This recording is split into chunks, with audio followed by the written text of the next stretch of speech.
ಜ್ಯೋತಿ, mister ಜಾನಕಿರಾಮಯ್ಯ,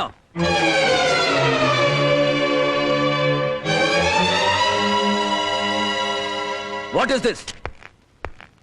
ಎಷ್ಟು ಧೈರ್ಯ ಇದ್ರೆ ನನ್ನ ಸ್ನೇಹಿತರಿಗೆ ನೀವು ಲಾಯರ್ ನೋಟಿಸ್ ಕಳಿಸ್ತೀರಾ? ಆ ಹಣನ ನನ್ನ ಸ್ನೇಹಿತರಿಗೆ ನಾನ್ ಕೊಟ್ಟಿದ್ದು.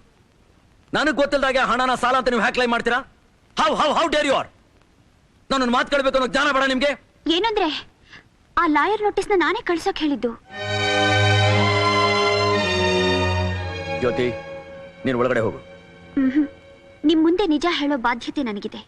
ದಯವಿಟ್ಟು ಅವರನ್ನೇನು ಅನ್ಬೇಡಿ. ಐಸಿ, ನನ್ನ ಫ್ರೆಂಡ್ ಸಾಲ ಕೊಡ್ಬೇಕು ಅಂತ ನಿನ್ಗೆ ಯಾರು ಹೇಳಿದ್ದು? ನಾನೇ ತಿಳ್ಕೊಂಡೆ. ಅಂತ ಪರಿಸ್ಥಿತಿ ಏನ್ ಬಂದಿದೆ? ಪರಿಸ್ಥಿತಿ ಬಗ್ಗೆ ಎಲ್ರ ಮುಂದೆ ಮಾತಾಡೋದು ಸರಿಯಲ್ಲ.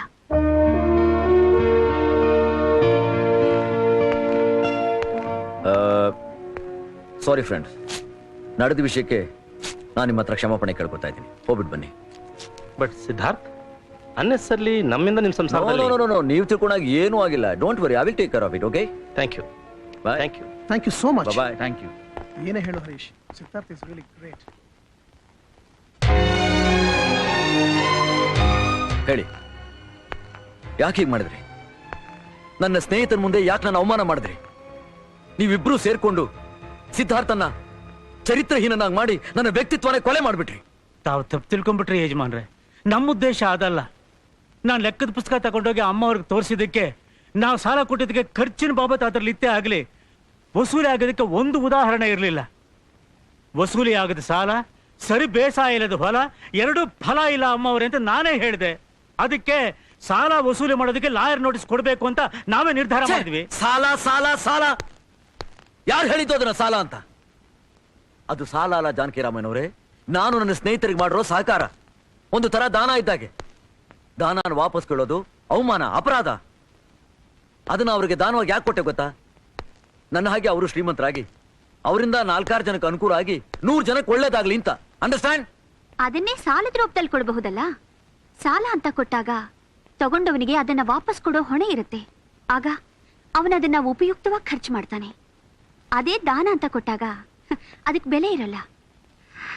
ನಾನು ಬಡ ಕುಟುಂಬದಿಂದ ಬಂದವಳು, ನನಗೆ ಹಣದ ಬೆಲೆ ಗೊತ್ತಿದೆ. ಆದ್ರೆ ನನ್ನ ಜೀವನದಲ್ಲಿ ನನಗೆ ಹಣ ಯಾವತ್ತೂ ದೊಡ್ಡದು ಅಂತ ಅನ್ಸಿಲ್ಲ ಜ್ಯೋತಿ. ನನಗೆ ಪ್ರೀತಿ ವಿಶ್ವಾಸನೇ ಮುಖ್ಯ. ಮೊದಲ ಸಲ ನಾನು ನಿನ್ನ ನೋಡಿದಾಗ ಯಾಕೆ ಇಷ್ಟಪಟ್ಟೆ ಗೊತ್ತಾ? ನಿನ್ನ ಅಣ್ಣಂದ್ರ ಮೇಲೆ, ತಂದೆ ತಾಯಿ ಮೇಲೆ ನಿನಗಿದ್ದ ಪ್ರೀತಿ ನೋಡಿ. ನಿನ್ನಂಥವಳು ನನಗೆ ಹೆಂಡತಿ ಆಗಬೇಕು ಅಂತ ಆಸೆ ಪಟ್ಟೆ.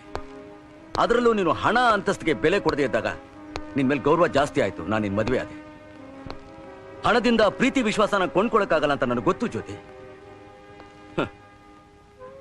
ಇಷ್ಟೆಲ್ಲ ದುಡ್ಡಿದ್ರು ನಮ್ಮ ತಂದೆ ಅವರ ಕಡೆಗಾಲದಲ್ಲಿ ಪ್ರೀತಿಸೋ ಸ್ನೇಹಿತರಿಲ್ದೆ ಒಂಟಿಯಾಗಿ ನರಳ್ತಾ ಸತ್ತಿದ್ದ ನನ್ಗಿನ್ನೂ ಜ್ಞಾಪಕ ಇದೆ. ಅದಕ್ಕೆ ಯಾವುದೇ ಕಾರಣಕ್ಕೂ ನಾನು ನನ್ನ ಸ್ನೇಹಿತರಿಗಾಗ್ಲಿ ಸಂಬಂಧಿಕರಿಗಾಗ್ಲಿ ಸಾಲ ಕೊಡೋದಿಲ್ಲ. ಯಾಕೆಂದ್ರೆ ಒಂದು ಸಲ ನಾನು ಅವ್ರಿಗೆ ಸಾಲ ಅಂತ ಕೊಟ್ಟಾಗ ಅವರದನ್ನ ಹಿಂತಿರುಸೋಕಾಗದೇ ಇದ್ದಾಗ ಅವ್ರು ನನ್ನಿಂದ ದೂರ ಆಗ್ತಾರೆ. ನಮ್ಮ ಸ್ನೇಹ ಸಂಬಂಧ ಕಡ್ದೋಗುತ್ತೆ. ಇದೇ ಕಾರಣಕ್ಕೆ ನಾನು ನಿಮ್ಮಣ್ಣ ಚಂದ್ರಣ್ಣನಿಗೂ ಸಾಲ ಅಂತ ಕೊಡ್ಲಿಲ್ಲ, ಬಹುಮಾನ ಅಂತ ಕೊಟ್ಟೆ. ಜ್ಯೋತಿ, ಸಾಲ ಅಂತ ಕೊಟ್ಟಾಗ ಸಿಗೋ ಸಂತೋಷ ನಿಮಿತ್ತ, ಅದೇ ಅದನ್ನ ದಾನ ಅಂತ ಕೊಟ್ಟಾಗ ಸಿಗೋ ಸಂತೋಷ ಶಾಶ್ವತ. ಇದು ನನ್ನ ಸಿದ್ಧಾಂತ. ನೀವು ಹೀಗೇನೆ ದಾನ ಮಾಡ್ತಾ ಹೋದ್ರೆ ಮುಂದಕ್ಕೆ ಏನಾಗಬಹುದು ಅನ್ನೋದ್ರ ಬಗ್ಗೆ ನೀವು ಯೋಚನೆ ಮಾಡಿದ್ದೀರಾ ಯಜಮಾನ್ರೆ? ಇದೇ ವಿಷಯವಾಗಿ ನಮ್ಮ ತಂದೆಯವರು ಬಲಿ ಚಕ್ರವರ್ತಿ ಕರ್ಣನ್ ಕತೆ ಹೇಳಿ ಅವರ ದುರಂತಕ್ಕೆ ಅವರೇ ಕಾರಣ ಅಂತ ಹೇಳಿದ್ರು. ತಂದೆಯವರು ಹೇಳಿದ್ದು ಸರಿಯಾಗೇ ಇದೆ. ದಾನಕ್ಕೋಸ್ಕರವಾಗಿ ಪಾತಾಳ ಸೇರಿದ ಬಲಿ ಚಕ್ರವರ್ತಿ ಆಗಲಿ, ದಾನಕ್ಕೋಸ್ಕರವಾಗಿ ತಾನು ದೇಹಾನೇ ತೆತ್ತ ಕರ್ಣನಾಗಲಿ, ಇವರಿಬ್ರು ತಮ್ಮ ಅಂತ್ಯನ ದುರಂತವಾಗಿಸ್ಕೊಂಡಿದ್ದು ಸತ್ಯ ತಾನೆ? ಅವ್ರ ದುರಂತ ಮಾತ್ರ ನೀವು ಯೋಚಿಸ್ತಾ ಇದ್ದೀರಾ. ಅದರ ಹಿಂದಿರೋ ಮಹತ್ತರವಾದ ಆದರ್ಶನ ನೀವು ಪರಿಗಣಿಸ್ತಾ ಇಲ್ಲ. ಅವತ್ತು ಅವರು ಮಾಡಿದ ತ್ಯಾಗದಿಂದ ತಾನೆ ಇವತ್ತಿಗೂ ಅವ್ರ ಹೆಸರು ಶಾಶ್ವತವಾಗಿರುವುದು. ಅದಕ್ಕೆ ಈ ಕಲಿಯುಗದಲ್ಲೂ ಅವ್ರನ್ನ ಮಹಾದಾನಿ ದಾನಶೂರ ಅಂತ ನಾವು ಸ್ಮರಿಸೋದು. ಜಾನಕಿರಾಮಯ್ಯನವರೇ, ನನ್ನ ಜೀವನದಲ್ಲಿ ನಂದೊಂದು ಸಣ್ಣ ಆಸೆ. ನಾ ಸತ್ತ ಮೇಲೆ 4 ಜನ 4 ದಿನನಾದ್ರೂ ನನ್ನ ಜ್ಞಾಪಿಸ್ಕೊಂಡ್ರೆ ನನ್ನ ಜೀವನ ಸಾರ್ಥಕ ಆಯ್ತು ಅಂತ ನಾನು ತಿಳ್ಕೊತೀನಿ. I want my death to be recognised. ನಾನು ಈ ರೀತಿ ಆಸೆ ಪಡೋದು ತಪ್ಪ? ಖಂಡಿತ ತಪ್ಪಲ್ಲ ಯಜಮಾನ್ರೆ.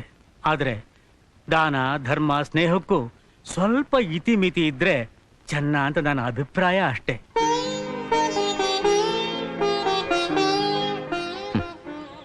ನೋಡಿದ್ರ ನನ್ನ ಮಾತಿನಿಂದ ನಿಮ್ಮಿಬ್ಬರ ಮನಸ್ಸು ನೋಯಿಸ್ಬಿಟ್ಟೆ. I am sorry ಜಾನಕಿರಾಮನವ್ರೆ. ಜ್ಯೋತಿ, ದಯವಿಟ್ಟು ನಂಗೆ ಕ್ಷಮಿಸಿ. ನೀವು ನಮ್ಮನ್ನು ಕ್ಷಮಿಸ್ಬೇಕು. ನಿಮ್ಮ ಹೃದಯ ವಿಶಾಲತೆನ ಅರ್ಥ ಮಾಡ್ಕೊಳ್ದೆ ನಾವು ತುಡುಕ್ಬಿಟ್ವಿ. ನಿಮ್ಮನ್ನ ನಿಮ್ಮ ಸ್ನೇಹಿತರೆದುರಿಗೆ ಅವಮಾನ ಮಾಡ್ಬಿಟ್ವಿ. ಜ್ಯೋತಿ, ಜ್ಯೋತಿ, ನಿಮ್ಮ ತಂದೆ ತಾಯಿಯವರದು 60ನೇ ವರ್ಷದ ಹುಡ್ದಬ್ಬ, ಬಟ್ಟೆ ಬರೆ ಎಲ್ಲ ತಗೋಬೇಕು ಅಂತ ಹೇಳ್ತಾ ಇದ್ದೆ. ಹೌದು ಅಂದ್ರೆ ಊರಿಗೆ ಕಳ್ಸ್ಕೊಡೋಣ?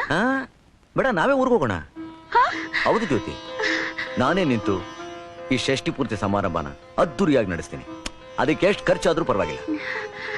ಏನಂದ್ರೆ ನಿಮ್ ಕೈಯಿಂದ ಅಷ್ಟು ಹಣ ಖರ್ಚು ಮಾಡ್ಸೋಕೆ ನನಗೆ ಇಷ್ಟ ಇಲ್ಲ.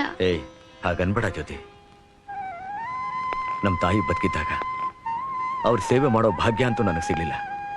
ಈಗ ಅಟ್ಲೀಸ್ಟ್ ನಿಮ್ಮ ತಾಯಿನ ನನ್ನ ತಾಯಿನ ನಾನು ನೋಡ್ತೀನಿ, ಅವ್ರ ಸೇವೆ ಮಾಡ್ತೀನಿ.